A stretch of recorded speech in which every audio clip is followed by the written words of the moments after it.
Hello, this is Unfiltered Emotions. This is a podcast by Humanity Rising. Their main goal is to empower young people to change the world. Um, they help people like me make a difference. My name is Kairi. Um, Mental health is very important to me. I've had my own mental health struggles. As a person who has health conditions and family problems, mental health and therapy has been monumental for me and has changed my life. So, how about Nora, introduce yourself? So, hi, I'm Nora. I'm a Humanity Rising ambassador, and I've also gone through my fair shares of mental health struggles. I've had an eating disorder in the past, and that's always impacted me in many different ways. So, as well as Kyrie, I'm also a co-host of Unfiltered Emotions. And then our guest today, Michelle Magida. Michelle Magida earned her doctorate in counseling education and supervision at Adler University. She earned her master's degree in clinical psychology with a concentration in children and adolescents from the Chicago School of Professional Psychology in 2013. Michelle utilizes over 15 years of experience in helping children, adolescents, young adults, families, parents, and schools achieve social, emotional, behavioral, and academic success. Michelle has a passion for helping children enjoy being kids, and parents enjoy their children by connecting children with parents and home with school. Michelle has presented at several public and private events on such topics as understanding executive functioning, how to avoid the dreaded power struggle, and has created a parenting course titled Connection Before Correction. Michelle's counseling focuses on repairing attachment and healing from trauma. Michelle's background in special education and expertise in executive functioning helps in treating individuals with anxiety, depression, emotional regulation difficulties, and or attention/focus issues. In addition, Michelle enjoys partnering with parents as they develop new tools to diminish power struggles and establish healthy boundaries within the family system. Michelle believes in the power of building on existing strengths, which can lead to lasting positive change. Before founding therapy, etc., Michelle was a special education teacher in the therapeutic day school setting and the behavioral intervention specialist for District 60 in Waukegan, Illinois, providing training and support to district social workers, psychologists, and administration with the hopes of supporting students in the least restrictive environment.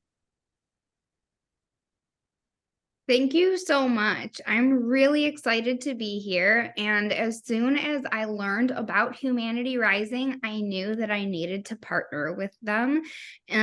As Kairi and Nora both mentioned, mental health awareness is a huge passion of mine, as is helping teens. It is a large part of how I've spent my professional and personal time. So I'm really, really glad to be here.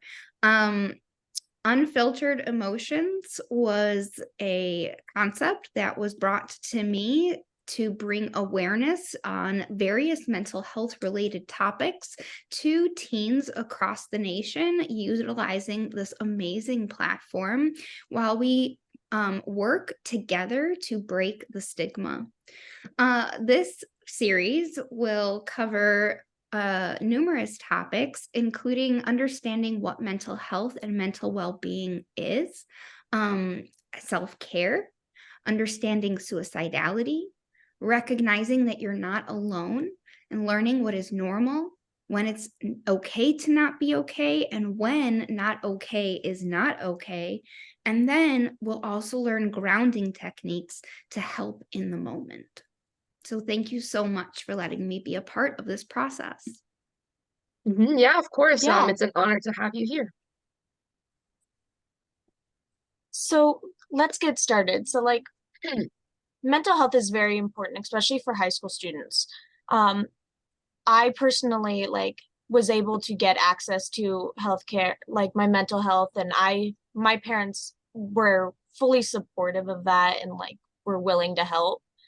But I know that some people think that by just going to therapy, they're saying that something is inherently wrong. What are some other misconceptions about therapy? The Misconceptions and myths Yeah. surrounding therapy and mental wellness are very, very long. So I think that it's really important to shine a spotlight on some of these myths so that we can work together to break the stigma. Some of the misconceptions about mental health is that you do not need to have a diagnosable condition in order to benefit from therapy. Every single person in this world can benefit from therapy at any time, and things don't have to be on fire in order to ask for help. The other myth is in the medical community, when we don't feel good, when we go to the doctor because we have strep throat and we get prescribed antibiotics, we expect to start seeing results quickly. We expect to start feeling better quickly. And as a matter of fact, if we don't start feeling better in 5 to 10 days, we are suggested to come back. But therapy doesn't work that way. There isn't a magic pill, and there isn't a medical way that mental wellness can just magically happen. So, the next myth that I think really needs to be dispelled is that therapy takes time.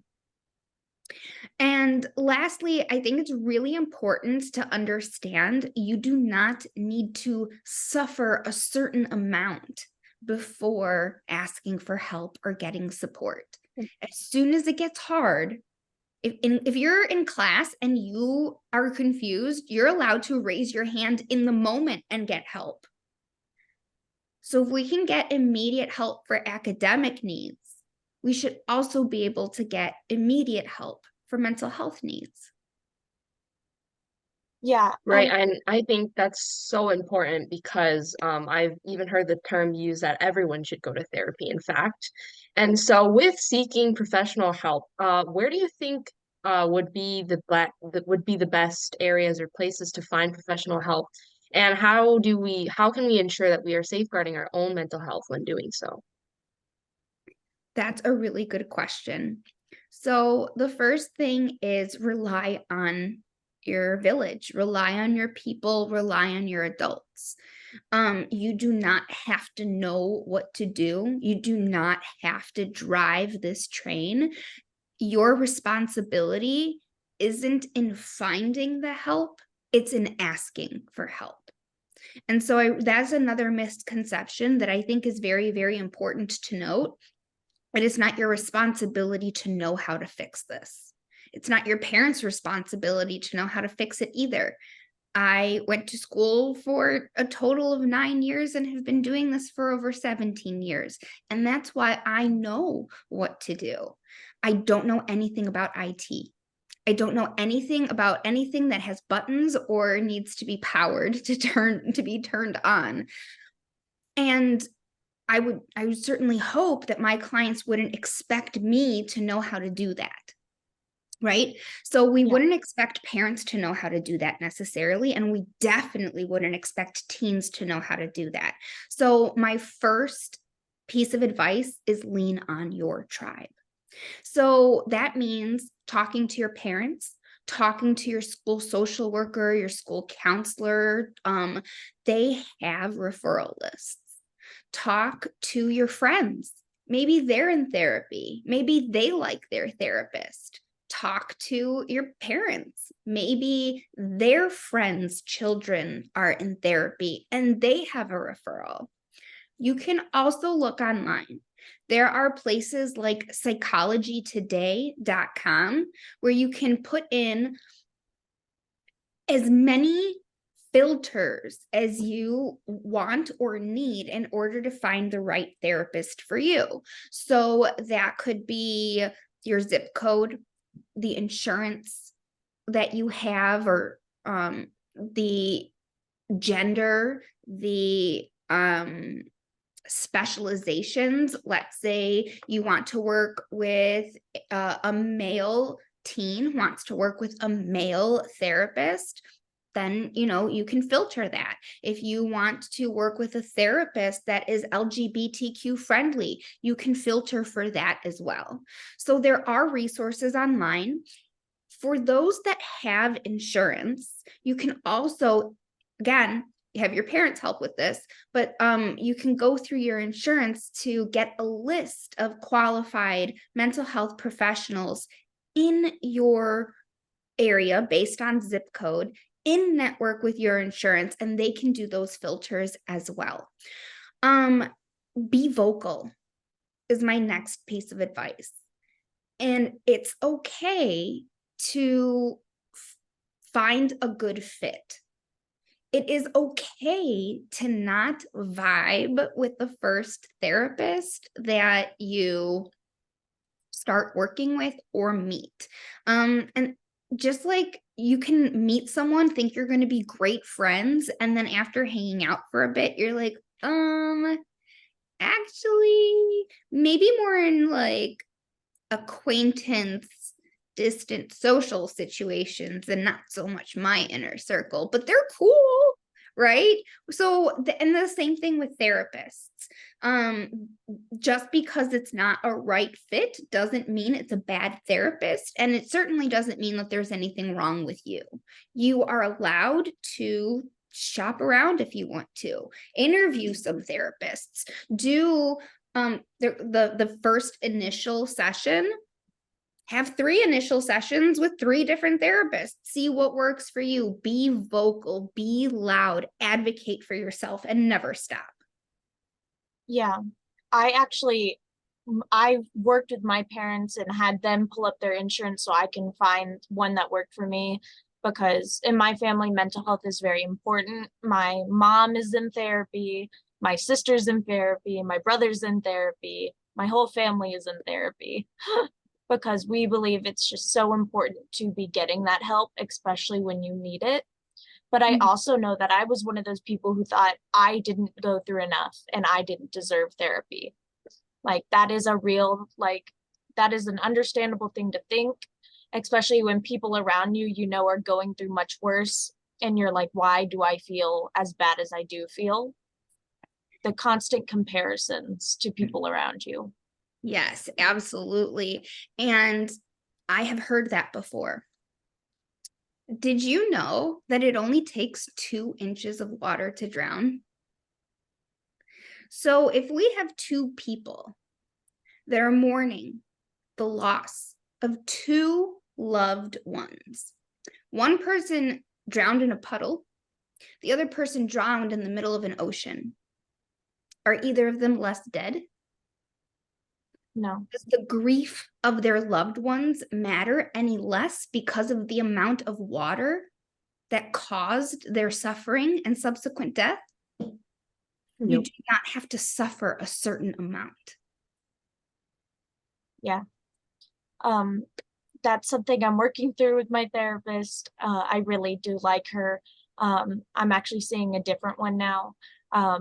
Seeing a new therapist is definitely like scary because you have to open healing wounds and pick at scabs you don't want to pick at.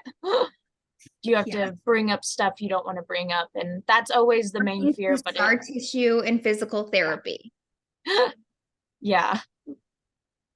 It's just it's so beneficial to do it. I love that you said that you're working with a new therapist, because I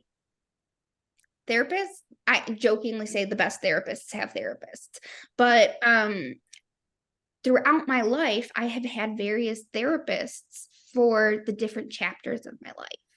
Right. So when I moved on from my last therapist to the therapist I currently have, it was really hard and it was really sad because I felt like I had a really great connection with my old therapist, and I was in a very different space and place in my life, and I felt like I needed help in other areas. And so I did start working with someone new, and that didn't make the work and the experience I had with my other therapist any less powerful or meaningful. Yeah. And that's very important. I know that like a lot of people may have this problem, but like I work with a therapist who helps me develop specifically to help just make it through every day. She helps me just cope and just deal with like this is just she helps me just say, this is just how it is. You just got to be okay with that. Because I know the stuff I'm going through, I can't change. And she also knows that like what I go through is not something that can be changed. So she just helps me deal with that. But There's a term for that. Dialectical behavioral therapy, or DBT, is a very popular and well-known form of treatment, kind of the sister to cognitive behavioral therapy, or CBT. And the idea of accepting the things outside of your control is known as radical acceptance, and it's a very powerful tool. yeah. Um, but how can people like further like oh goodness, I'm trying to figure out the term. Okay. uh, how can people get more comfortable with just like talking to their therapist? You know, like talking about things that they may not want to talk about or might not think they should talk about with like their therapist. Well, the first thing I would say to that is stop shoulding on yourself. There is no should. There's nothing that you should talk about or something that you should avoid or any way that you should do anything. Just show up and be your authentic self. It is hard. It is scary to be vulnerable. It does hurt, like picking a scab and working through scar tissue. And I truly believe that if you trust the process and you trust in yourself, then you will grow and heal and get stronger. You can get out of therapy what you put into it. And it's important to celebrate every small win. Don't think that you should be better or healed or whatever by a certain time. Celebrate the small wins, because if not, we get really, really bogged down by the negative. It's too easy to do. So it was really nice interviewing you, Michelle. Nora, it was nice working with you. So it was great talking about misconceptions and talking about therapy, how to get access, talking about my personal struggles. Um, once again, thank you to everybody who's watching this, has come to see this. Thank you.